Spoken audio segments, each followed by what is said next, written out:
For 11 years, Diane Foster ran Maple Hollow Estates like it belonged to her. She wasn't the developer. She wasn't a government official. She was simply the president of the Homeowners Association, a title she had won through sheer persistence and an unmatched appetite for committee meetings that nobody else wanted to attend. But somewhere along the way, president of the HOA had transformed, in Diane's mind, into something closer to queen of the neighborhood. She measured grass height with a tape measure. She photographed trash cans left out 4 hours past pickup. She once sent a certified letter to a family because their inflatable Halloween pumpkin was, in her words, aesthetically incongruent with the community's autumn palette. The neighborhood tolerated her the way people tolerate a mosquito bite that won't stop itching. Annoying, persistent, but rarely worth the fight. Then Diane decided to expand her empire. She purchased the vacant lot at the end of Birchwood Lane, a long, quiet stretch of land bordering the newest section of the development. It was raw property, mostly trees and tall grass, the last unclaimed piece of Maple Hollow. Diane didn't buy it to build a house. She bought it because, as she told her book club, somebody responsible needs to control what happens there. What she didn't expect was that the property next to it, technically outside the official HOA boundary, but close enough to make her twitch every time she drove past, had just been sold to a young couple named Sarah and Mark Delgado. And that single fact would end up changing everything. The welcome Diane never gives. Sarah and Mark had saved for 6 years. They weren't rich. They weren't flashy. They were the kind of couple who packed lunches for work and drove a car with 140,000 miles on it because it still ran fine. When they finally closed on their 2-acre plot at the edge of Maple Hollow, they cried in the car before they even got out to look at the land. It was, in Sarah's words, the most beautiful ugly lot we'd ever seen. Overgrown, a little wild, but theirs. They had looked at 11 other properties before this one. Homes with cracked foundations disguised by fresh paint. Lots too small to build the kind of wraparound porch Sarah had sketched in a notebook when she was 22. A fixer-upper that turned out to need a new roof, new plumbing, and, according to the inspector, possibly a new understanding of what the word fixer-upper meant. By the time they found the 2 acres at the edge of Maple Hollow, they had learned to temper their excitement, to brace for the inevitable disappointment. But this time, nothing was wrong. The soil was good. The elevation kept it safe from flooding. The trees along the back edge would give them shade in the summer without blocking the morning light. It felt, as Mark put it, like the land had been waiting for the right people to notice it. Their real estate agent had mentioned, almost as an afterthought, that the property technically sat just outside the boundary of the Maple Hollow Homeowners Association, a detail that made both of them quietly relieved. They'd heard stories, the way everyone eventually hears stories about HOAs, fines for the wrong shade of beige, disputes over mailbox height, a friend of a friend who'd been sent a warning letter for owning a trampoline. Being just outside that boundary felt like a small stroke of luck. They didn't yet understand that a boundary line on a map and a boundary line in someone's mind are not always the same thing. They hadn't been living there a week. Technically, they were still in the process of building, with just a construction trailer and a portable fence on site, when Diane appeared at the property line in a visor and gardening gloves, holding a printed copy of what she called the Maple Hollow Design Standards. "I just want to introduce myself," she said, though her tone suggested an inspection rather than a welcome. "I'm Diane, HOA president. I actually own the lot right next to yours now, so we're going to be neighbors in more ways than one." Mark, ever polite, shook her hand. "Nice to meet you.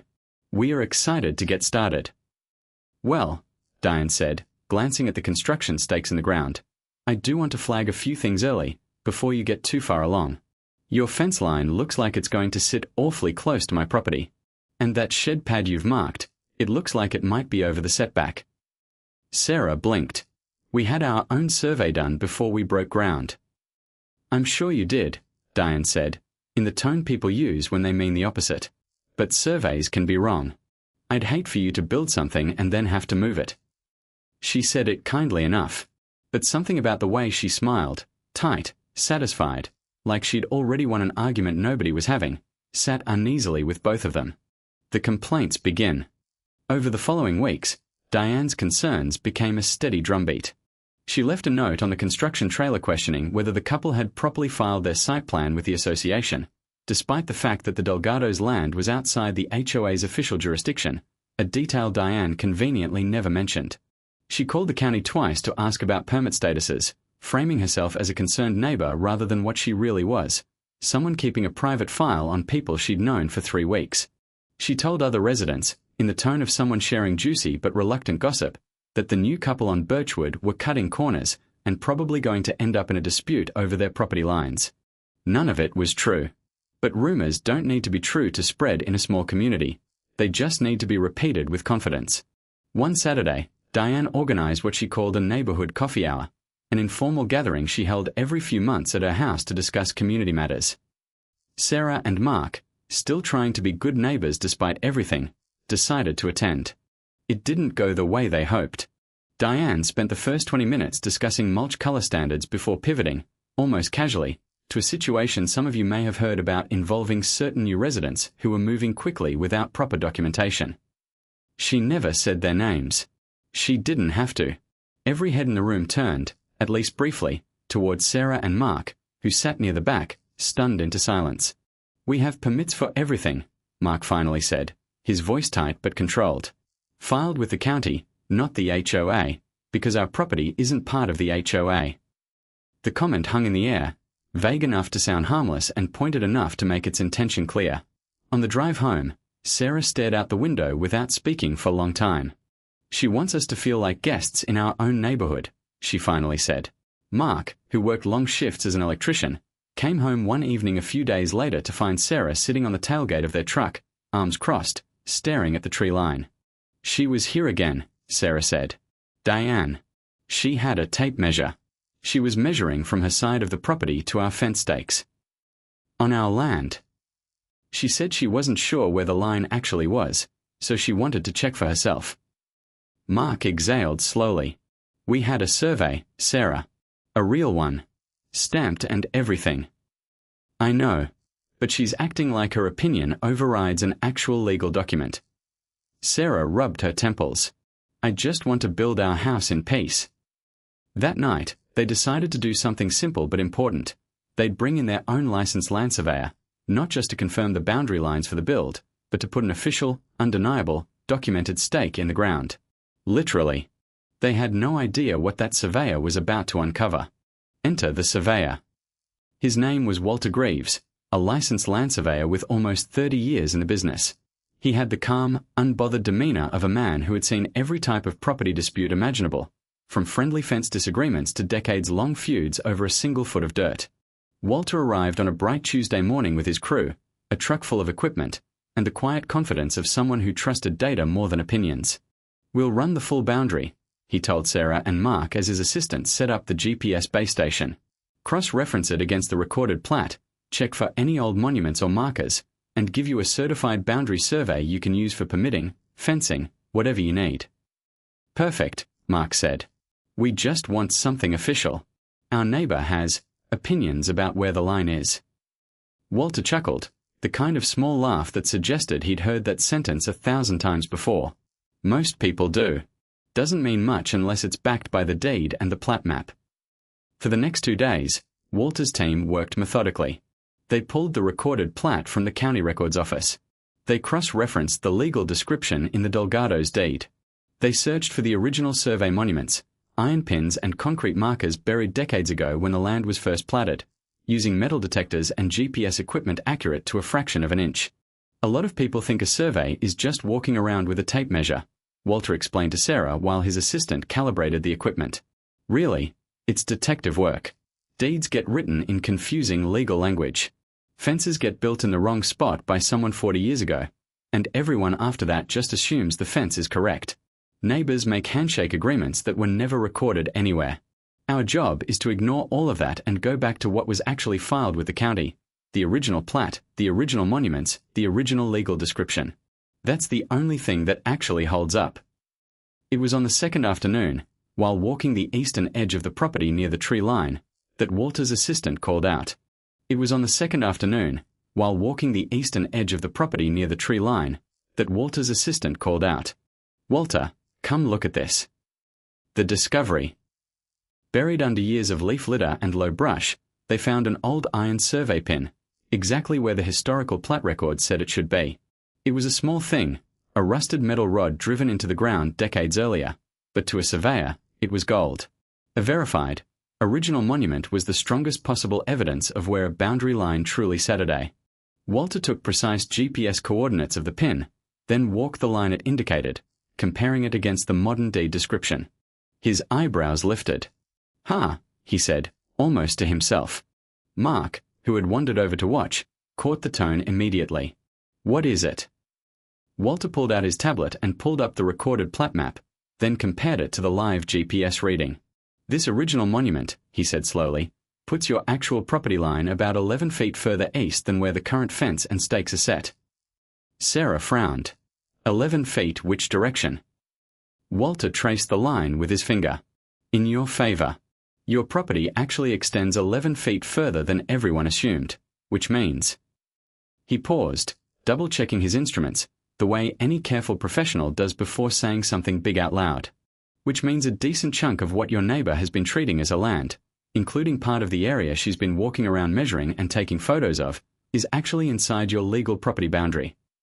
For a long moment, nobody said anything. Then Walter added the detail that changed everything. "And there's more. Based on this corrected line and the recorded plat for the adjoining lot she purchased, it looks like a portion of the retaining wall and drainage swale she had installed last year, the one that redirects rainwater off her lot, actually sits on your property. Not hers." Mark let out a slow breath. "So the retaining wall she's been so proud of is partially built on land she doesn't own," Walter confirmed.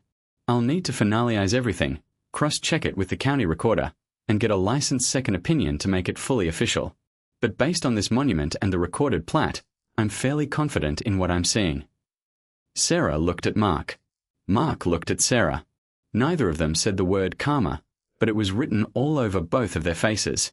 Diane finds out. Diane, of course, could not simply mind her own business while a survey crew worked nearby.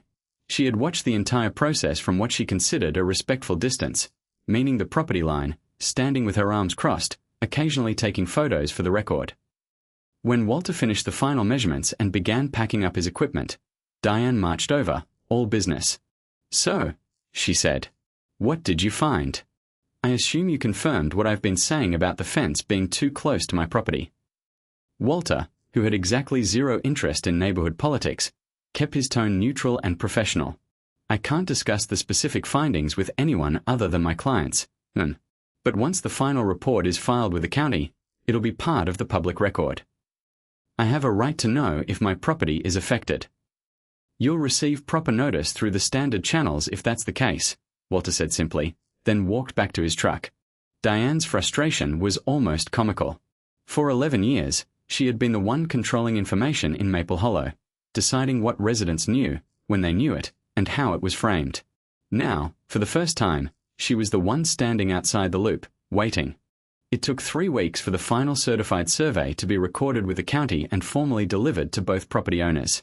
When Diane opened her copy, according to a neighbor who later described the scene, she read it twice, then a third time, apparently hoping the numbers would change. They didn't. In the days that followed, Diane tried a few different approaches, each less effective than the last. First, she called the county planning office, insisting there had to be some kind of clerical error in the original 1980s plat filing. A patient clerk informed her that the plat had been on file, unchanged and unchallenged, for over 40 years, and that any dispute would need to go through a formal boundary line adjustment process, not a phone call. Next, she tried appealing to sentiment, showing up at the Delgado's door with a plate of banana bread and a story about how much work and money had gone into that retaining wall. "I just think, as neighbors, we should be able to work this out without lawyers getting involved," she said. Sarah appreciated the gesture, or tried to, but she'd learned enough over the past few months to recognize the pattern. "We are not trying to punish you, Diane. But you sent us certified letters over a shed pad before we'd even poured concrete. We are just doing what you always told us to do, following the proper process." Diane had no response to that. She left with the banana bread still in her hands. The fallout. The official findings were clear and, more importantly, legally undeniable. The Delgado's property line extended 11 feet further east than previously assumed, based on the original recorded monument and matching plat records. That meant the retaining wall Diane had proudly installed the year before, the one she often mentioned at HOA meetings as an example of responsible drainage management, sat roughly 6 feet onto land that was not hers. Worse for Diane, the drainage swale attached to that wall had been redirecting rainwater runoff across the boundary and onto the Delgado's side for over a year, something that, under local property law, could be classified as both an encroachment and a drainage violation, depending on how the county chose to handle it. Sarah and Mark didn't gloat.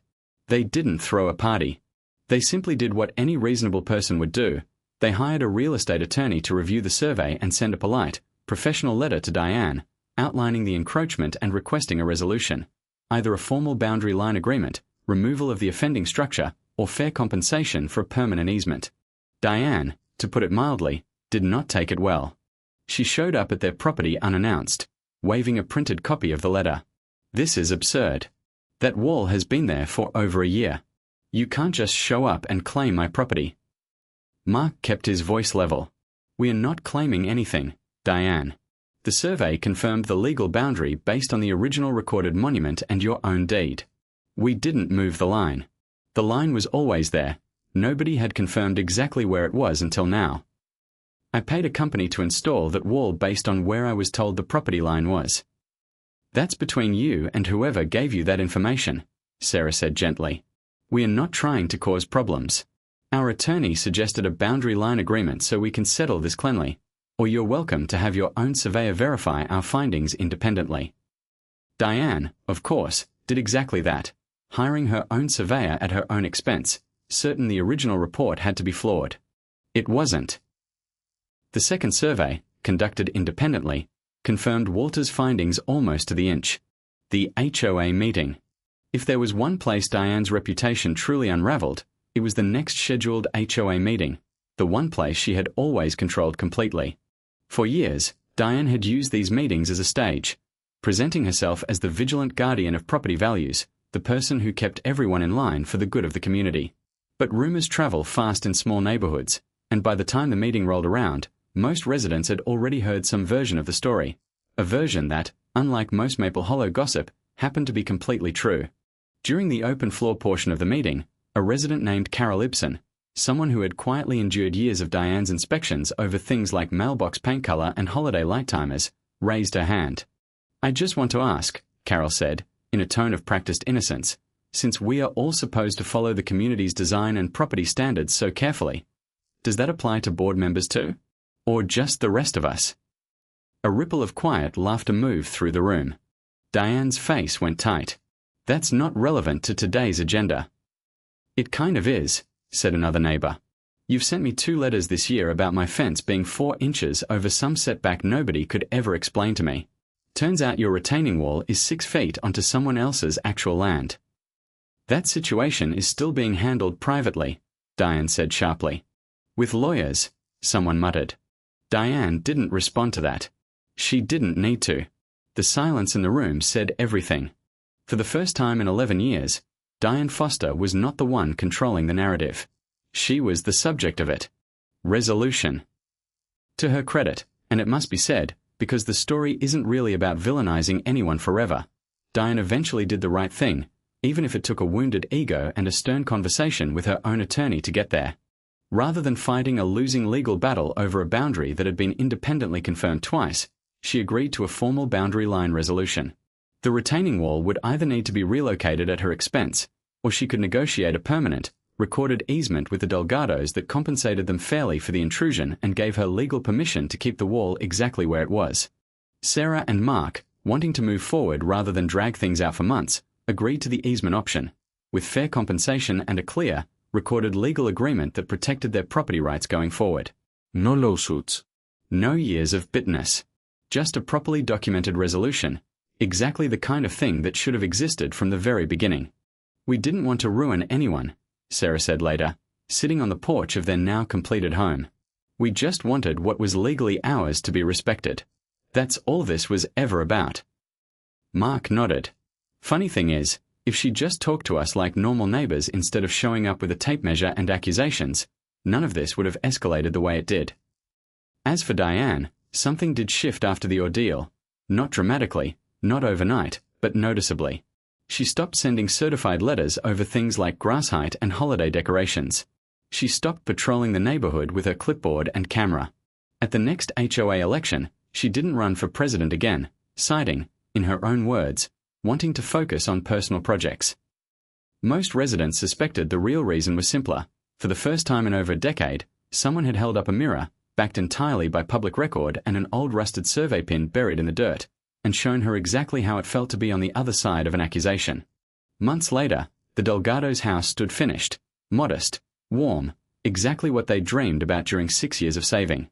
A simple wooden fence, correctly placed along the surveyed line, marked their property clearly for the first time. No confusión.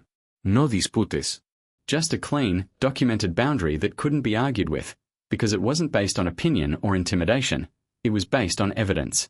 Sarah kept a framed photo in their hallway, a small, almost funny memento of the whole experience. A close-up shot of the old iron survey pin Walters team had unearthed, half swallowed by dirt and roots, sitting exactly where it had for decades, quietly waiting for someone to finally ask the right question.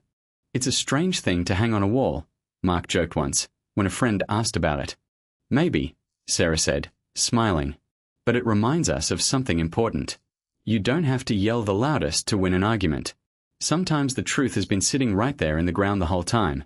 You just need someone with the right tools and the patience to dig it up." Diane, for her part, still lived in the neighborhood. She still gardened, still attended community events, and, by most accounts, genuinely tried to be a better neighbor afterward. Not perfect. Not suddenly warm and easygoing. But quieter. More careful. A little less certain that her opinion alone was ever enough to draw a line in someone else's dirt. Carol Ibsen, the neighbor who had spoken up at that memorable HOA meeting, stopped by the Delgados' new house not long after the easement was finalized, carrying a small potted plant as a housewarming gift. "I just wanted to say thank you," she said, a little sheepishly, standing on the porch. "Not for anything you did to Diane. Just for not backing down. A lot of us have been dealing with her for years and didn't know how to push back. Watching you two handle it calmly, with facts instead of shouting, kind of reminded the rest of us that we are allowed to do the same thing." Sarah smiled and invited her in for coffee. It was a small moment, but it stuck with both of them, a reminder that the story had never really been about winning an argument with one difficult neighbor. It was about something simpler, the quiet, sturdy comfort of knowing exactly what belonged to you, and having the patience to prove it the right way instead of the loud way. And on quiet evenings, when Sarah and Mark sat on their porch and looked out over the 2 acres they'd worked so hard for, they didn't think much about Diane at all anymore. They thought about how good it felt to finally, truly, know exactly where their home began and where it ended.